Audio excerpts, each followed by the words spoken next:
Saudações, camaradas, meu nome é André Mainardi e está no ar a partir de agora o 4º episódio do Foice e Martelo, o podcast da OCI, Seção Brasileira da Internacional Comunista Revolucionária.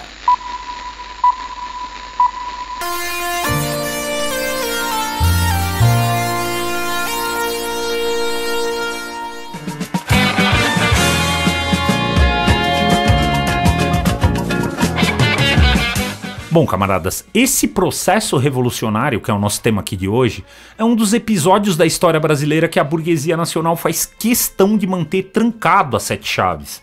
Ele eclodiu no dia 5 de julho de 1924 e, assim como todos os outros processos históricos, ele não ocorreu no vazio. Ao contrário disso, ele catalisou o ódio popular contra o regime vigente e o estado de miséria no Brasil, expressando de forma contundente a divisão de classes no interior das Forças Armadas. Isso traduz principalmente a situação de completa ineficiência da República Velha e suas instituições, mesmo que esse movimento tenha tido aí, em vários momentos e em muitos aspectos, uma direção débil e inconsistente. Como ele fez parte aí de um processo muito maior, ou seja, ele ocorreu na esteira do tenentismo, ele não foi um movimento exclusivo aqui de São Paulo, mas também teve presente no Rio Grande do Sul, no Sergipe, no Amazonas, onde inclusive foi rapidamente debelado pelas forças leais ao governo. Contudo, foi aqui, no coração econômico do capitalismo brasileiro, que essa revolução se realizou, detendo o controle da capital paulista e de alguns redutos no interior por mais de 20 dias. O objetivo aqui era destruir a República Velha. Por encontrar eco entre as massas exploradas, a Revolução do 5 de julho de 1924 pôde contar com a participação ampla e o apoio especialmente do operariado organizado das fábricas paulistas.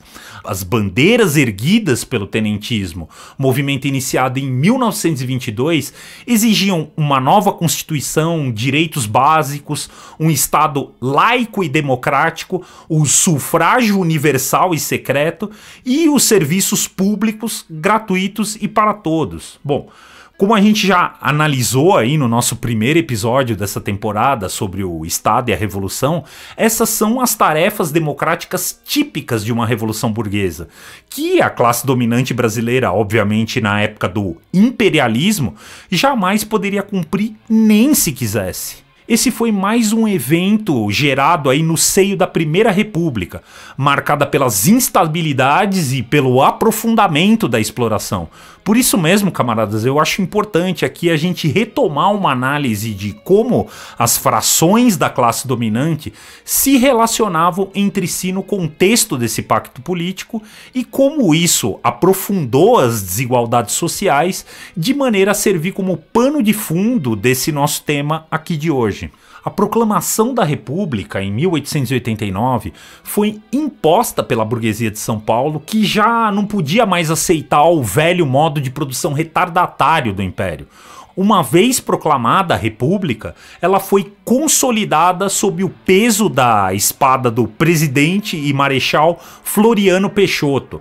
Porém, diante da necessidade de se desenvolver o capitalismo no Brasil a toque de caixa, o baronato do café e os seus pares aí finalmente se apossaram do Estado brasileiro no ano de 1894. Com isso, na qualidade de principal fração da classe dominante no Brasil, ele se lança na tarefa de tecer uma Constituição que desse ao Brasil o formato federativo, supostamente inspirado no modelo norte-americano. Mas, André, para que serviu isso? Bom, a federação serviu, num primeiro momento, como instrumento para conciliar possíveis disputas entre as elites dos estados, essas frações da classe dominante que eram extremamente regionalistas, sem um projeto nacional e sem também uma unidade típica de classe social em comum.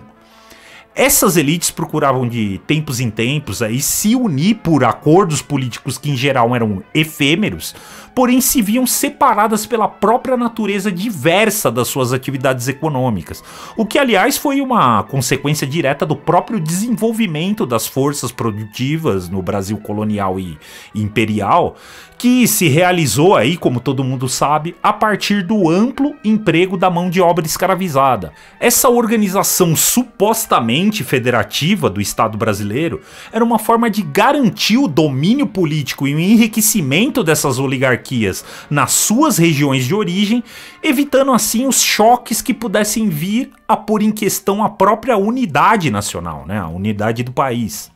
Isso também permitia que as burguesias mais ricas detivessem o privilégio de exercer o poder político sobre o Estado brasileiro mediante a força do seu poder econômico. Isso foi organicamente simbolizado e materializado no chamado Pacto do Café com Leite, celebrado a partir de 1902 entre os barões do café aqui de São Paulo e os coronéis do gado de Minas Gerais. Isso marca, camaradas, o início da ditadura dos partidos republicanos regionais. Cada estado da federação tinha o seu, e juntos esses partidos eram a espinha dorsal do aparato político do regime. Ao mesmo tempo em que dava às elites dos estados a primazia de indicar os seus representantes aos governos estaduais, ao Congresso Nacional e até mesmo os ministros do governo federal, esse pacto garantia a alternância entre a burguesia paulista e a mineira, que eram as duas mais ricas do país, na presidência da República. E era através do controle central do Estado e dos aparatos dos PRs que eles garantiam a eleição dos seus indicados pelo método da mais escancarada fraude eleitoral. A política da burguesia brasileira, burguesia essa que nasceu do grande latifúndio, era inicialmente centrada na manutenção do monopólio do café no mercado internacional. Porém, esse modus operandi ele foi alterado pelo surto da indústria e também pelo imperialismo, ou seja, pelo enorme fluxo de capital estrangeiro do qual a classe dominante brasileira, com todas aí as suas frações, se servia permanentemente. Então, o capitalismo desse modo se alastrou por todo o Brasil, alterando as bases econômicas mais retrógradas, impondo uma divisão do trabalho cada vez mais complexa e com isso acabou aprofundando o abismo social que já se observava desde os anos do Império, recrudescendo assim as contradições de classe, tanto no campo quanto nas cidades. E é com o avanço desse processo que as duas burguesias hegemônicas aqui do Brasil se viram obrigadas a se agarrar cada vez mais ao poder do Estado. O desenvolvimento industrial, o aprofundamento do abismo social e a instalação de uma divisão do trabalho cada vez mais complexa exigiam pronto enrobustecimento do aparato estatal e um poder cada vez mais centralizado. Paulatinamente, aí, por meio de uma série de reformas legislativas, a burguesia nacional transformou aí o seu precioso federalismo, né, dos primeiros tempos, numa mera ficção constitucional. Um outro elemento digno de nota que diz respeito à questão militar no decorrer da Primeira República. Como a gente analisou aqui, em 1894, a derrota eleitoral do sucessor escolhido pelo Floriano Peixoto finalmente alçou os barões do café aqui de São Paulo ao poder da República, na figura do presidente e grande cafeicultor Prudente de Moraes. E é dessa maneira que sai de cena aí o Marechal que, influenciado pelas ideias do positivismo, consolidou a República fuzilando monarquistas e que implantou um regime cujo caráter centralizador e nacionalista o pôs imediatamente em choque com a burguesia liberal. Uma vez no controle do aparato do Estado e como forma segura de garantir a edificação de um pacto político que lhe fosse favorável, a burguesia compreende que era necessário promover um desmonte do próprio exército brasileiro e a sua desmoralização enquanto instituição, como forma de neutralizar a forte base de apoio que o Floriano Peixoto construiu e ainda mantinha dentro das casernas. Mas também haviam aí os oficiais que se posicionavam ao lado da burguesia liberal. Os velhos oficiais, sobretudo os do almirantado da Marinha, rancorosos pela humilhação imposta pelo Floriano Peixoto nas duas revoltas da Armada, que foram reacionárias e de fundo monarquista, é preciso dizer aqui, passaram a administrar esse desmonte, já que o novo regime lhes concedeu a chefia do Ministério da Guerra. Só para exemplificar aqui, no início da década de 1910, enquanto a maioria dos quartéis do Exército Brasileiro careciam do mais elementar abastecimento, os velhos almirantes da Marinha eram presenteados com dois dos mais modernos encouraçados ingleses, que não por acaso foram batizados de São Paulo e Minas Gerais. Ao mesmo tempo, camaradas, houve uma grande injeção de dinheiro na modernização e treinamento das guardas e polícias regionais. Com isso, as burguesias mais ricas, obviamente, no controle dos seus estados de origem, poderiam aí dispor de verdadeiros exércitos particulares. Esse é o caso da Força Pública do Estado de São Paulo, onde os barões do café não pouparam aí capital no sentido de transformar essa força na melhor equipada e na mais capacitada força de combate de toda a América do Sul no início do século XX. Porém, a partir de 1909, uma nova cepa de oficiais começa a surgir nas escolas militares. A boa maioria deles se recusava a operar esse sucateamento da sua própria força a mando dos velhos generais, que eram refratários às mudanças de qualquer tipo e hostis com as próprias fileiras. Esses novos oficiais, em sua maioria jovens e empolgados com os últimos avanços da tecnologia militar, passaram então a reivindicar reformas profundas dentro do exército, promovendo assim uma série de intensos debates nos clubes militares, que eram os lugares aí onde eles podiam falar livremente. E eles não se limitaram só aos discursos acalorados, né? Eles se lançaram num trabalho de fato de base, né? No dia a dia dos quartéis, junto à soldadesca rasa, que eram os mais afetados por essa precarização do exército. Eles exigiam dos generais uma melhor remuneração para as tropas, modernização no equipamento e melhor instrução dos soldados. Além disso, esse trabalho em grande medida passava por garantir alimentação, vestimenta e até mesmo a alfabetização dos soldados.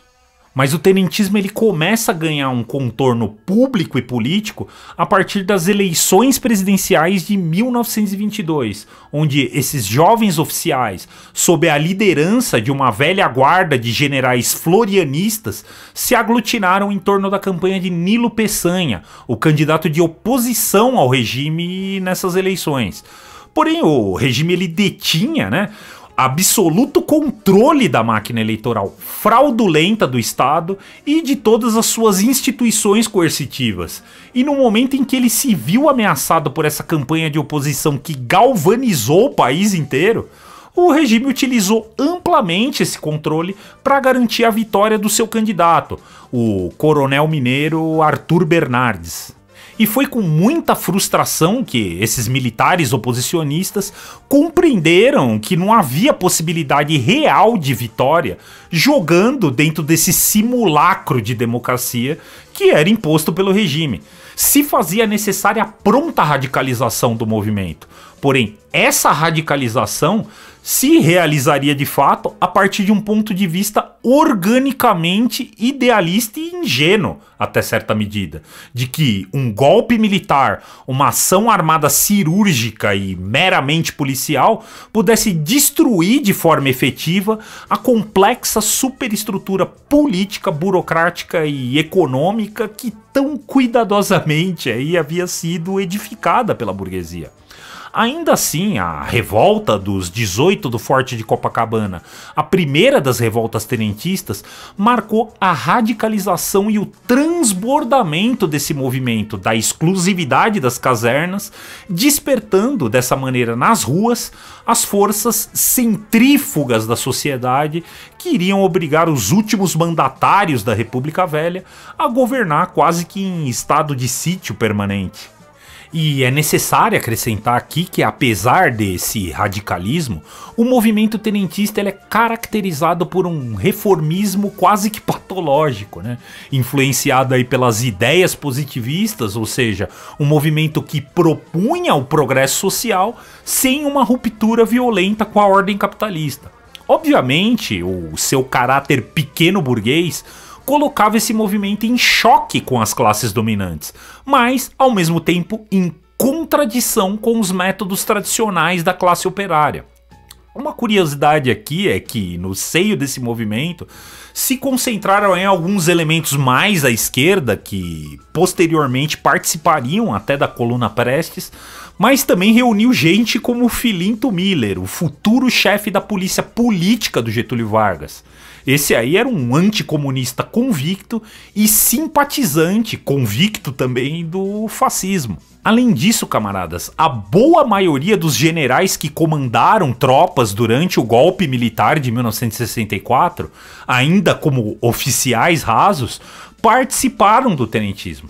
Como é o caso do Eduardo Gomes, que foi um dos únicos militares que sobreviveram à revolta do Forte de Copacabana. Bom, mesmo com todas essas contradições, a Revolução Apagada de 1924 foi capaz de colocar ombro a ombro soldados e operários, demonstrando a transformação e a elevação do nível de consciência que só um processo revolucionário é capaz de gerar. Vale acrescentar aqui que São Paulo naqueles anos possuía uma correlação de forças militares muito favorável, tanto pela quantidade de soldados quanto pela disciplina e pelo respeito que as tropas nutriam pelos oficiais rasos. Além disso, como a gente já citou aqui, possuía um elemento que era crucial, camaradas, a força pública do estado de São Paulo. Essa prestigiosa força a qual pertencia o Major Miguel Costa, que foi o segundo no comando dessa conspiração, além de muito bem instruída nas artes da guerra,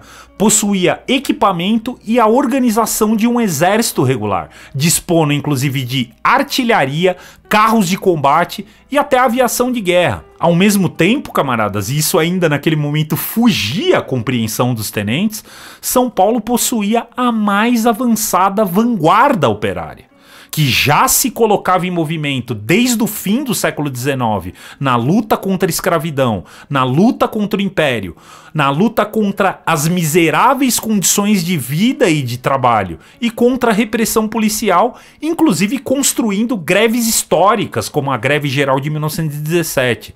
Esses elementos, camaradas, foram os elementos fundamentais para o processo iniciado no dia 5 de julho de 1924. Bom, camaradas, os elementos centrais do planejamento da conspiração dos tenentes previam a rápida queda militar da cidade de São Paulo através da sublevação das suas principais guarnições militares. Em seguida, parte das forças deveriam convergir para a cidade de Santos, no litoral paulista, tomar as bases da Marinha e cortar o acesso ao Rio de Janeiro pelo mar. O comando em São Paulo ainda aguardaria a confluência das tropas insurgentes vindas do Rio Grande do Sul, do Paraná e de Minas Gerais para completar o corpo do exército que deveria invadir a capital federal por terra e mar para forçar aí a renúncia do presidente Arthur Bernardes. Convenhamos, camaradas, que esse plano tinha uma série de pontos frágeis e que dependia muito do elemento surpresa e do sucesso incondicional de cada uma de suas partes. Porém, a sua execução, a despeito da ousadia dos tenentes, se deu em vários aspectos aí de maneira improvisada. Na manhã do dia 5 de julho de 1924, a rebelião explodiu nas principais guarnições de norte a sul do perímetro urbano, rumando para o centro da cidade de São Paulo. Ao meio-dia já se encontravam em poder dos revoltosos os batalhões de infantaria de Santana e de Quitaúna, o 1º batalhão da Força Pública no centro histórico, onde é a Avenida Tiradentes, além de delegacias de polícia, prédios públicos, estações de rádio e de telégrafo, bem como importantes estações ferroviárias aqui da cidade, como a Estação da Luz, que foi tomada inclusive pela cavalaria do tenente João Cabanas, e onde seria instalada mais tarde, aí, dias mais tarde, né, a sede do Estado-Maior da Revolta. Contudo, muitos quartéis ainda continuavam em poder das tropas que não aderiram à rebelião. Os atrasos, os imprevistos e erros de execução do plano neutralizaram o fator surpresa da ação e permitiram uma rápida reorganização das tropas legalistas dentro da própria cidade de São Paulo. Inclusive no Palácio dos Campos Elíseos, a antiga sede do governo paulista, o governador Campos Salles resistia ferozmente ao assédio dos revoltosos à frente de um corpo da guarda palaciana. Isso por si só, camaradas, já frustrou qualquer possibilidade de sucesso do plano original, abrindo um impasse que causou terríveis fissuras no Estado-Maior Revolucionário. O general reformado Isidoro Dias Lopes, o comandante em chefe dessa rebelião, diante da impossibilidade da vitória, era a favor de uma pronta retirada para Jundiaí, transferindo o epicentro dessa revolta para essa cidade do interior paulista, o que, na opinião do segundo em comando, o major da Força Pública, Miguel Costa, era um movimento demasiado arriscado. O Costa ele era da opinião de que era necessário abrir, em primeiro lugar, um diálogo com a população paulista, que durante quase 4 dias aí de fogo cruzado e violentas escaramuças entre os rebeldes e os federais, sequer compreendia o que estava acontecendo de fato na cidade. Esse diálogo teria o objetivo de convencer, em primeiro lugar, as massas das justezas das reivindicações dos tenentes, obter o apoio popular no sentido de manter o mínimo da infraestrutura urbana funcionando para ganhar tempo, enquanto uma rendição em condições mais favoráveis era negociada junto ao governo do estado de São Paulo. Essas opiniões divergentes azedaram as relações entre o Lopes e o Costa de tal maneira que o general renunciou ao comando da revolução e se retirou com parte das suas tropas para o interior de São Paulo. Com isso, Miguel Costa assumiu o comando das operações e imediatamente enviou uma delegação ao Palácio dos Campos Elíseos para negociar com o governador Campos Salles uma rendição um pouco mais civilizada. A delegação, chegando lá, encontrou o palácio vazio. O Salles ele bateu em retirada com as suas tropas na calada da noite e instalou uma sede provisória do governo do estado na estação ferroviária de Guaiaúna, na periferia da cidade, onde ele passou a aguardar a Força Federal que iria realizar o cerco total da cidade de São Paulo. Bom, diante disso, a única saída que restava para o Estado-Maior Revolucionário era convencer o Isidoro Dias Lopes a reassumir o comando da rebelião, retornar com as suas tropas para a capital e ainda convencer esse velho general a abrir um recrutamento voluntário em massa junto à população civil, no sentido de promover a defesa da cidade diante do cerco eminente das tropas federais. Bom, isso não era, por assim dizer, uma tarefa lá muito fácil. Além de ser severamente contra armar os cidadãos, o Lopes tinha uma profunda inaptidão e nutria uma aversão tremenda pela política. Com o poder caindo no colo dos tenentes, o Comitê das Forças Revolucionárias, eleito entre as tropas e que conformava o Estado-Maior da rebelião, escolheu o próprio Isidoro para assumir o controle político e militar da cidade de São Paulo e também dos demais redutos no interior, mas o Dias Lopes se recusou a fazê-lo.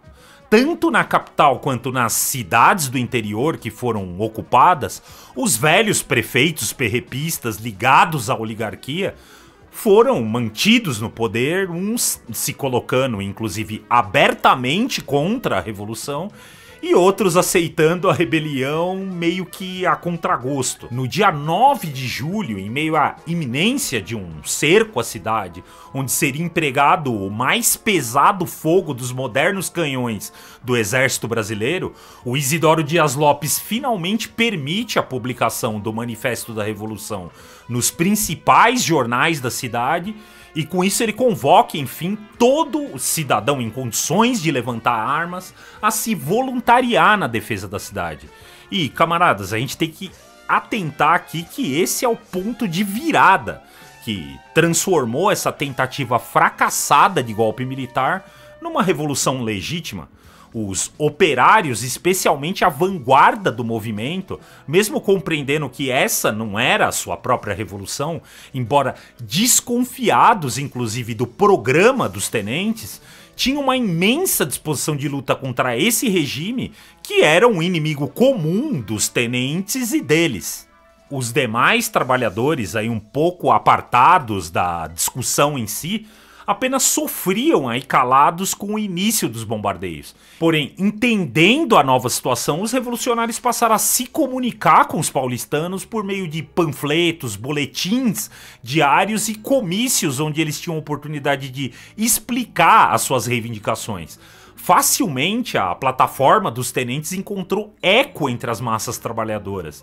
Apesar de eles exigirem mais clareza, de assinalarem as suas condições e as suas próprias contradições com o programa dos tenentes, os operários, se apoiando nas suas organizações tradicionais, se juntaram a esses militares e se agarraram a essa revolução. Por exemplo, a Confederação Operária Brasileira emitiu uma convocatória chamando todos os trabalhadores às armas.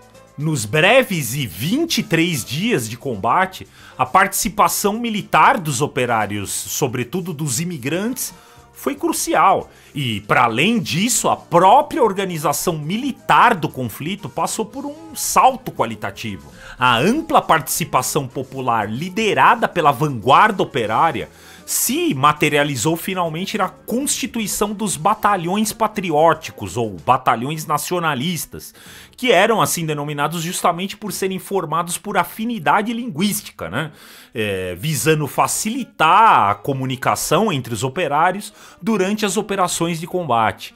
Um elemento importante aqui é que muitos desses operários, antes de vir para o Brasil, haviam tomado parte nas últimas grandes guerras europeias, como a Guerra Franco-Prussiana, a Guerra da Crimeia, a Guerra dos Balcãs e a própria Primeira Guerra Mundial.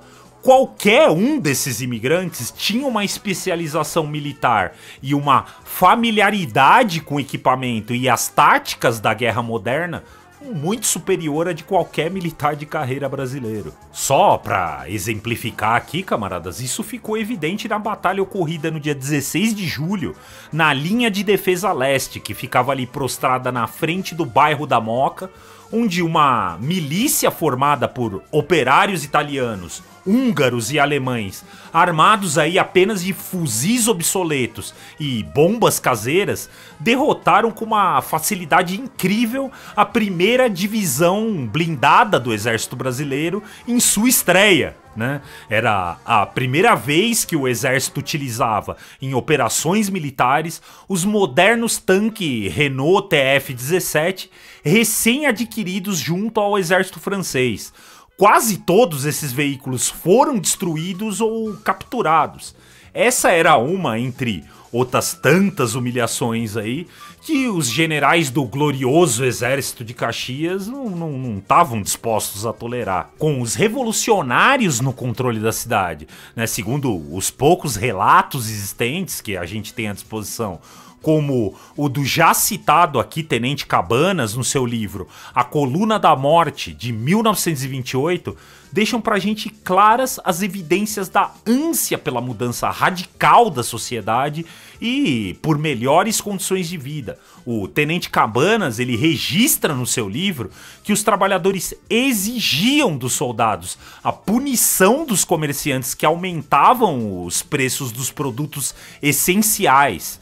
Bom, e os soldados obedeciam, deitava-se abaixo, né, as portas dos comércios e armazéns, para que o povo tivesse o que ele precisava. Eram os trabalhadores comandando o seu exército, obrigando a distribuição gratuita dos alimentos às famílias mais pobres. O João Cabanas também conta que as massas, inflamadas pela revolução, tomavam as fábricas e os dirigentes operários discursavam a plenos pulmões contra a burguesia burguesia, em especial contra os Matarazzo, sendo a tomada dessas fábricas um dos principais atos dos operários. O próprio Comitê das Forças Revolucionárias se encarregou mais tarde de tomar os armazéns do Cotonifício Cresp, das fábricas Matarazzo, do Pra e Gamba, entre outros patrimônios da burguesia paulistana. Bom, camaradas, e era óbvio que o governo federal tinha informações precisas dos acontecimentos que tomavam lugar aqui na São Paulo revolucionária. É óbvio que ele conhecia as organizações que estavam atuando e empurrando os tenentes e os trabalhadores em geral para a esquerda, pondo em questão uma revolução social. Para isso, eles contavam com os seus agentes aqui dentro da própria cidade ocupada. A elite econômica paulista, liderada por José Carlos de Macedo Soares, presidente da Associação Comercial, fez o possível para tentar conservar a propriedade privada e a ordem na cidade. Temendo essa revolução social, ele se lança na tarefa de tentar influenciar um possível distanciamento dos líderes da revolta, principalmente o velho general Dias Lopes, dessas organizações operárias. O Macedo Soares, entre outros membros da elite paulista, também tentaram aí, mas sem sucesso algum, intermediar um cessar-fogo com os governistas. E, como já era de se esperar, a reação federal sob o comando do general Eduardo Sócrates foi brutal, no sentido de impedir que o exemplo de São Paulo se alastrasse para outras grandes cidades do Brasil. O regime optou por mobilizar uma descomunal força militar que superava as tropas revoltosas em 5 homens para cada um, equipados aí com o que havia de mais moderno na época em matéria de aparato bélico. Em questão de dias, camaradas, o cerco já era total, né? Enquanto o Parque Fabril da cidade de São Paulo, as vilas e bairros operários eram aí obliterados sob o mais terrível fogo de artilharia e aviação, poucas baixas se registravam entre os militares revoltosos. Isso deixa pra gente aqui claro, né, e evidente que o regime punia exemplarmente os trabalhadores por conta do seu apoio à revolução, quitando deles não só as suas vidas, né, mas também aí as suas preciosas moradias e os seus meios de subsistência, né, que eram as grandes fábricas aqui da cidade de São Paulo.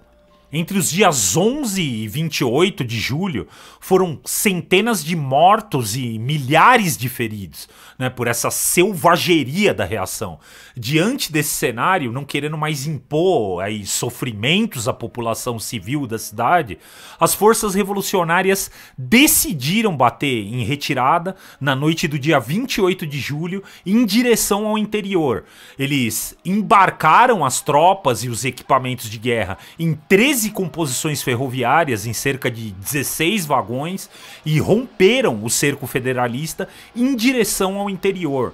Com essa retirada, no dia seguinte, o Carlos de Campos, né, o presidente do estado de São Paulo, como eram chamados aí os governadores na época, retomou a cidade, reassumindo o poder em nome do regime, sob a ocupação incondicional das tropas federais. Algumas das fontes indicam cerca de 500 mortes, mas a verdade é que não há um registro confiável desses números, né? Seja do número dos que perderam a vida, seja da quantidade de feridos ou da quantidade de moradias que foram destruídas e de postos de trabalho que foram fechados. Posteriormente, os cerca de 3.000 soldados revoltosos do exército, da força pública e também os voluntários das milícias operárias rumaram em marcha para o sudoeste do estado paulista, buscando sempre ali margear o rio Paraná, sob uma feroz perseguição das tropas do Marechal Cândido Rondon. Já nas terras paranaenses, eles foram reforçados aí por uma significativa coluna de infantaria e cavalarianos gaúchos sob o comando dos jovens tenentes Antônio de Siqueira Campos, esse aí inclusive um veterano do Forte de Copacabana, né? Também do tenente João Alberto e também do capitão gaúcho Luiz Carlos Prestes. Se iniciou aqui, camaradas, a chamada Campanha do Paraná, onde os revolucionários combateram por meses as forças federais na Serra de Medeiros, em Formigas, até definitivamente sentar a praça numa fazenda no perímetro rural de Catanduvas, construindo ali o seu quartel-general. Diante do inevitável cerco das tropas do Marechal Rondon, esse com ordens do regime, inclusive de não fazer nenhum prisioneiro, a Praça Forte finalmente capitulou em abril de 1925.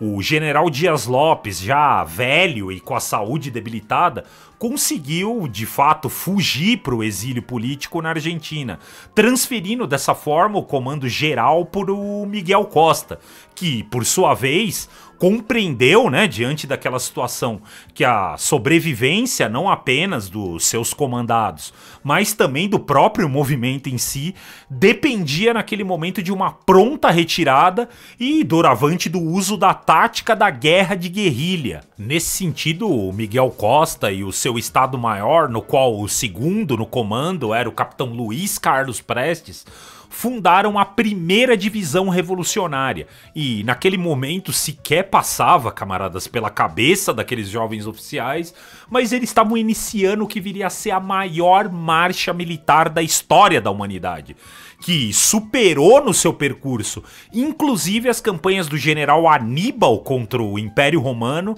e do próprio conquistador Alexandre da Macedônia. Foi uma marcha de 25 mil quilômetros em 10 estados brasileiros, onde eles entravam com frequência em confrontos viscerais contra as volantes das polícias estaduais, milícias dos coronéis, bandos de cangaceiros e tropas do Exército Federal, e também aí estavam contra toda sorte de adversidades climáticas e geográficas dos mais distantes e esquecidos rincões desse país. E jamais foram derrotados em campo de batalha, camaradas. Essa coluna guerrilheira, até se retirar para Bolívia em 1926, durante meses manteve acesa a chama da Revolução de 5 de julho, ganhando as manchetes dos principais jornais do país e se materializando dessa forma numa força contra a qual o aparato e o poder do regime nada podia contra. E entrou para a história dessa forma com o nome de Coluna Prestes.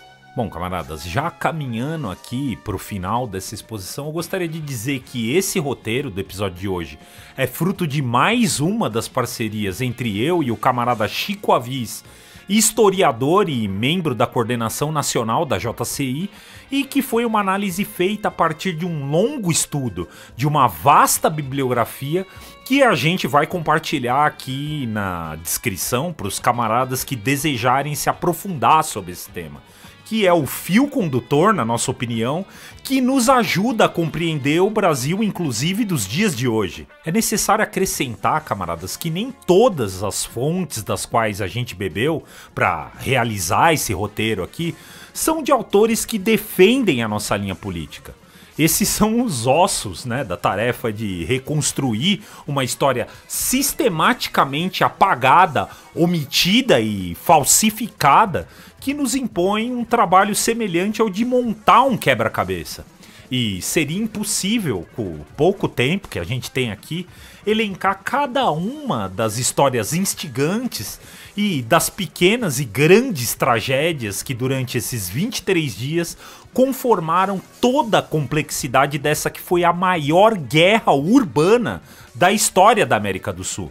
Um evento que, guardadas, é claro, todas as devidas proporções, traz muitas semelhanças com a própria Comuna de Paris de 1871, ou seja, um processo que escancarou as divisões de classe dentro das Forças Armadas, que colocou soldados e operários ombro a ombro numa luta de vida e morte contra um regime odiado que, por sua vez, reagiu promovendo uma carnificina deliberada. E são histórias que nos enchem de orgulho, camaradas, como as façanhas do já citado aqui tenente João Cabanas à frente da sua prodigiosa Coluna da Morte.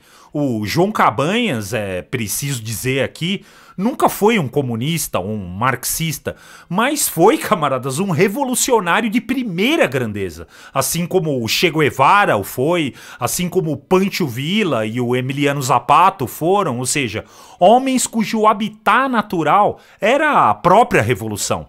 À frente da Coluna da Morte, ele ganhou as mentes e corações do proletariado paulista, não apenas com a ousadia das suas missões suicidas, mas também participando amplamente das várias ações de expropriação dos grandes armazéns que foram aí responsáveis pelo abastecimento da população mais pobre durante a defesa da cidade. E por falar nessa população civil, nos trabalhadores em geral, esses foram os protagonistas das maiores tragédias dessa revolução. Tragédias como a do imigrante italiano Antonio Gianni, que perdeu seus 4 filhos pequenos de uma vez só, atingidos por uma granada de artilharia, enquanto brincavam na frente de casa, ou se não como a triste história do casal de jovens operários alemães mal saídos da puberdade que decidiram morrer juntos, literalmente de mãos dadas, defendendo um bastião rebelde. E no momento em que se completa o primeiro centenário dessa revolução, nenhum artigo de fundo sobre ela, nenhuma matéria relevante foi publicada nos grandes jornais, nenhum debate foi realizado na academia e nenhuma reportagem foi veiculada pelas grandes emissoras de televisão. E isso não é um raio em céu azul, camaradas. É um esforço centenário por parte da classe dominante em apagar a história dessa revolução. O que impõe pra gente a necessária tarefa de contar essa história, não apenas no sentido de exaltar e honrar a memória da nossa classe, mas também para passar adiante essas lições para as gerações que hoje no Brasil e no mundo despertam e que vão despertar ainda para a luta revolucionária. Estamos chegando ao final de mais um episódio. A trilha sonora que nos acompanhou desde o início dessa transmissão traz a guitarra maravilhosa de Frederico Mendonça de Oliveira, o Fredeira, guitarrista do Som Imaginário, com seu álbum solo de 1981, Aurora Vermelha. Acompanhe a nossa programação em marxismo.org.br e em nossas redes sociais. Até a próxima, camaradas!